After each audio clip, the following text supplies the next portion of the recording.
লোকসভা নির্বাচনে বাংলা বড় টার্গেট ছিল বিজেপি। এমনকি বাংলায় বিজেপির সবথেকে বেশি লাভ হবে বলে দাবি করেছিলেন প্রধানমন্ত্রী নরেন্দ্র মোদী। কিন্তু 2019 সালের তুলনায় এবারের ফল ভালো হলো না। রাজ্যে 12টি আসনে জয় পেয়েছে বিজেপি 2019-এর থেকে, যা অনেকটাই কম। ভোটের ফল প্রকাশ্যে আসার পর টার্গেট পূরণ না হওয়া নিয়ে বিভিন্ন কারণ তুলে ধরেছেন দলীয় নেতারা, কিন্তু আবার ঘুরিয়ে আঙুল তুলেছেন দলেরই দিকে। অন্যদিকে প্রত্যাশা পূরণ না হওয়ার মূল কারণ হিসেবে লক্ষ্মীর ভান্ডার ফ্যাক্টরের কথাই তুলে ধরেন বিরোধী দলনেতা শুভেন্দু অধিকারী। যে ভয় ভীতির পরিবেশ, কয়েক লক্ষ ভোটারকে আটকে দেওয়া এবং পুলিশি সীমাহীন অত্যাচার, জুলুম, গ্রেপ্তার, মিথ্যা মামলা আর সরকারের ট্যাক্সের টাকায় বা সরকার যে ঋণ করছে ঋণের টাকায় যে লাভার্থীরা রয়েছেন তাদের জনমুখী কর্মসূচি বন্ধ করে দেওয়ার প্রকাশ্যে মুখ্যমন্ত্রী সহ তার দলে ছোট বড় সব নেতারা প্রকাশ্যে বলেছেন, যদি তৃণমূল কংগ্রেস জিততে না পারে তাহলে আমরা এই বেনিফিটগুলো বন্ধ করে দেব। তারা উদাহরণ হিসেবে সাগরদিঘি উপনির্বাচনে তৃণমূল কংগ্রেসের পরাজয়ের পরে লক্ষ্মীর ভান্ডারের টাকা বন্ধ করার উদাহরণ গ্রামে গ্রামে দেখিয়েছেন। বলেছেন যে আপনারা যে টাকা পাচ্ছেন 1000-1200, এটা আমরা বন্ধ করে দেব। সাধারণ প্রান্তিক মানুষ, গ্রামের মানুষ, মা দিদি বোনেরা, তাদের মধ্যে একটা আতঙ্কের পরিবেশও তৈরি হয়েছিল। যদিও বিকল্প ব্যবস্থা হিসেবে আমরা ভারতীয় জনতা পার্টির রাজ্যগুলোর উদাহরণ দিয়েছি। পশ্চিমবঙ্গে ডবল ইঞ্জিন সরকার তৈরি হলে আমরা আরো বেশি করে সহযোগিতা করব এবং জনমুখী প্রকল্পগুলো চালু থাকবে।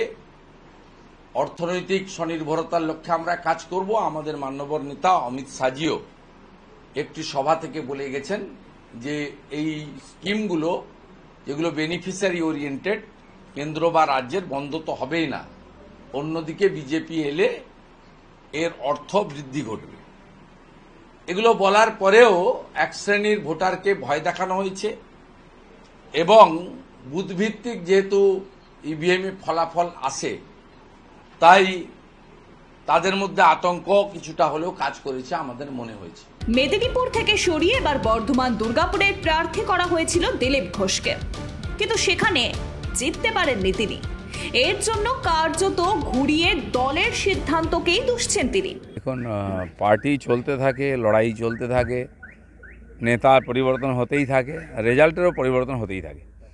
তো এটা ঠিক যে আমরা গত 21 অবধি এগিয়েছি, লড়াই করেছি, বহু কর্মী শহীদ হয়েছেন, ঘরছাড়া হয়েছেন, বাড়ি ভাঙা হয়েছে, পরিবারে অশান্তি হয়েছে পার্টি করার জন্য। প্রায় 250 কর্মীকে বলিদান দিতে হয়েছে। তার পরিণামে আমরা 18 সাংসদ এবং 77 এমএলএ পেয়েছিলাম। কিন্তু যে কোনো কারণে হোক ওইখানে আমাদের গ্রোথটা আটকে গেছে। এবারে নির্বাচনেও ভোটের পার্সেন্টেজ একই আছে, যা 38 ছেড়ে দিয়েছিলাম আমরা 21 সালে। আর ভোট পার্সেন্টেজ 38 এবং সিট যা ছিল 77, আর বর্তমান সাংসদ গুণ করলে 7 দিয়ে প্রায় সেটাই দাঁড়ায়। তো আমরা এগোতে পারিনি এই গত 3-4 বছর। সেটা আজকে ভাবা দরকার আছে, কেন দাঁড়িয়ে গেছি এক জায়গায়। যে গতিতে আমরা এগোচ্ছিলাম সারা দেশেতে আলোচনার বিষয় ছিল, কর্মীদের মধ্যে উৎসাহ ছিল। এবারে আশাও করেছিলাম সবাই, কিন্তু আমার মনে হয় কোথাও না কোথাও ফাঁক থেকেছে, লড়াই সেভাবে হয়নি, সব কর্মীরা নামেনি। এটা নিয়ে চিন্তাভাবনা করার দরকার আছে। গতি যেন রুদ্ধ না হয়ে যায়, তাহলে তো কর্মীরা হতাশ হয়ে যাবেন। আমার কর্মীরা বলবেন, আমাকে পার্টি যখন যে কাজ দিয়েছে আমি সেটা নিষ্ঠার সঙ্গে করেছি। দিলীপ ঘোষের কাজে 1% কখনো ফাঁকা ছিল না। পুরো ইমানদারির সঙ্গে পুরো পরিশ্রম করে আমি কাজ করেছি। আর এবারে যারা বর্ধমানে গেছেন তারাও জানেন সেই যে কঠিন সিট ছিল, হেরে যাওয়া সিট ছিল সেই সময়, আর সেখানে আমি যে লড়াই দিয়েছি মনে হচ্ছে একটা জায়গায় লড়াই হয়েছে। তো আমাদের পরিশ্রমে ফাঁক ছিল না। বাকি নেতৃত্ব, পরিবেশ ইত্যাদি পলিসির উপর নির্ভর করেছে যে কেন রেজাল্ট এরকম হয়েছে, সেটা যারা চিন্তাভাবনা করেছেন, যারা পাঠিয়েছেন তারা ভাববেন। দলের তরফে ভুল কোথায় হয়েছে তা খুঁজে বের করতে হবে বলে জানান বিজেপি বিধায়ক অগ্নিমিত্রা পাল। विवेचना करना है, इंट्रोस्पेक्शन करना है, क्यों कहाँ पर गलती हुआ। एक तो मुझे लगता है कि लक्ष्मी भंडार एक बहुत बड़ा इफेक्ट आगे भी हुआ है 2021 में, अभी भी वैसा ही है। लेकिन ताज्जुब लगता है कि बंगाल की महिला को हुआ क्या है। 1000 रुपया लक्ष्मी भंडार के लिए हमारे लक्ष्मी का जो बेटा और बेटी उनका नौकरी चोरी कर रहे ममता सरकार, उसके वो क्यों नहीं समझ रहे।